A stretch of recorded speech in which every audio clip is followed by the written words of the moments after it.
I've been attached with the feeling of now waking up with you by my side.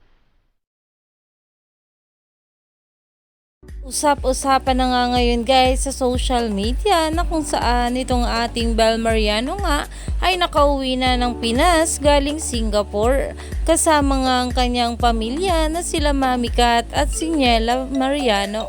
Pero ito na nga guys ang pag-uusapan natin dahil spotted nga itong ating couple at talagang nagkita nga raw muna bago ito lumipad sa Bacolod. At ayon nga guys sa mga bula, nagbebe time naman pala bago lumipad yung isa pa Bacolod.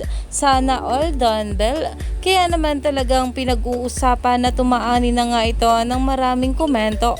Alam naman natin na sobrang busy nga talaga ngayon ng ating couple dahil kaliwat kanan nga ang kanilang mga projects at endorsement. Pasolo man ito o as a love team na talagang pinag-uusapan at talagang sinusuportahan ng maraming bablis. Kaya naman stay tuned lang tayo for more update kila Donnie at Bel sa mga susunod pa na ayuda. Dahil marami pa nga talaga tayong dapat abangan sa ating couple ngayong araw.